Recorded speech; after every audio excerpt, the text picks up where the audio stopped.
So again, conceal it. That's it. It's that simple.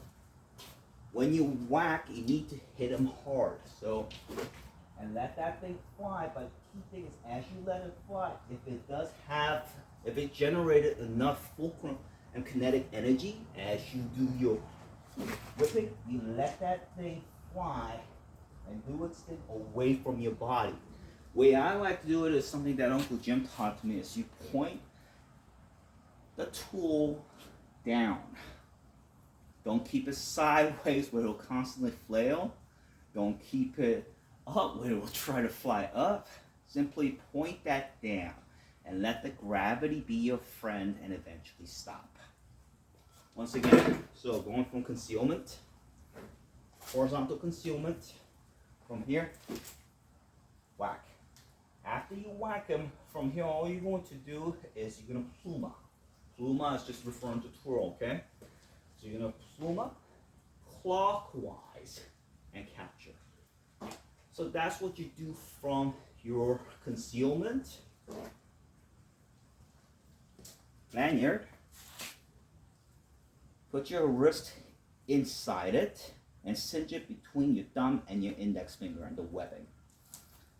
When you whack them, a couple ways that I personally like to do, just because when I'm teaching firearms, I'm the same way. I always tell them to clear your garment before you take your gun from your holster and present that, versus trying to draw from concealment and get everything stuck. Doesn't work that way. So same manner of approach and deployment. So what I would do is from here, one, clear the garment, whack them, let the gravity do its thing. So again, if this was a situation where I need to act like if I'm walking, if I'm thinking that I'm just simply clear my garment, let it accent. It's almost like when you do battojutsu. Yunuke, sorry, I'm using Japanese. Classical Japanese martial artist, so it's kind of a die-hard thing. It doesn't die that easily. So when you draw, you're drawing a sword and you're cutting, okay? And after you're cutting, you're not bringing this close yet. You're letting that fly until it comes to a stop. Once it does come to a stop, all you're going to do is you're going to pluma. There's a ceiling right here, so I'm going to go kind of easy on it.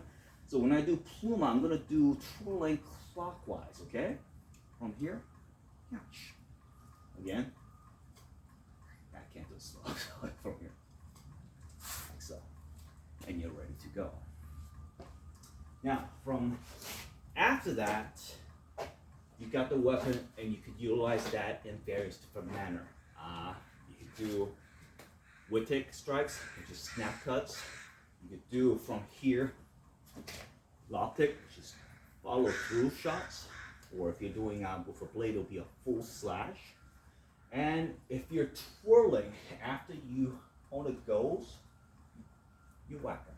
And again, same thing, let the gravity do its thing. Then twirl and catch. Good to go.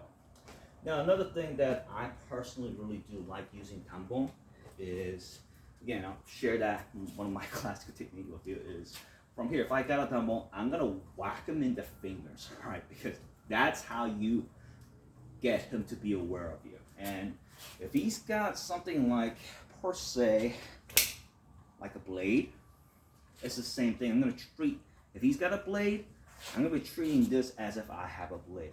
Love says, well, gee, that doesn't have an edge or a point. Incorrect, my dear friend. It does have a point, it just doesn't thrust through it.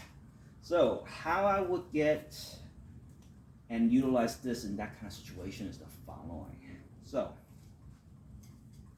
what I'll do is I'm going to whack him right in the fingers. Now, if I did that correctly and extremely fast, there's a good chance he'll just disarm, and that will be the end of it. And I can chase after him all out with pretty much ones and twos. But one of the things that, let's say I whack him and he drops it. So, boom, best case scenario, and that happens. Now, from here, after I do that, he's now going to try to tackle or something, and I'm just going to try to cap him Or I could get him with a puño shot right here, boom, and just press to the side it, 1, 2. And when I do this again, same motion, unless he's a stupid monkey, he'll know what to do, or he'll try to, is he'll try to block it. He'll try to protect himself. When that occurs, gives me the chance to throw in my hooks or elbows, depending on which one's easier and faster, depending on the vicinity of the opponent to yourself. Now, or your attacker to yourself from here. Now, after you get him with a hook, or if he's a little bit closer with an elbow, you simply going to turn his head right here, repositioning him for that follow-up shot to finish. And that's what you can do with this from close vicinity. I whack him, and I go for my puño shot on purpose to get him to bait into this. And then when he blocks it, I'm gonna whack him with a hook or an elbow. Then I'm going to do what is basically what we know in the industry as outside 90, to pressure him from getting any closer towards me while positioning his head right there for the finish. So that's one way you could utilize this, which is one of my favorites. So we just kind of went from a deployment, which is from here, concealed, open, whack, pluma, catch up. When you throw him the strikes to hit, he avoids it, pluma again, whack him by extending the weapon, then catch right here.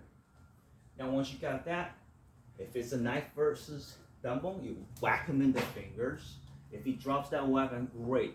And afterwards, you whack him. 99% of the time, he'll be running away from you, and you can whack him again like this and that if you want to. But let's say he's a little bit of a smart monkey, and when you whack him with the puño once, and when you do the second time, he goes to block that. And then there's a hook, catch onto his t-shirt, or simple position. If he's a little bit further out for a punching range, turn, position for the whack to the back of the head, or you got him in the elbow, then you do outside 90 to the side of the neck, thus positioning him right in front of you for the same effect to a finish.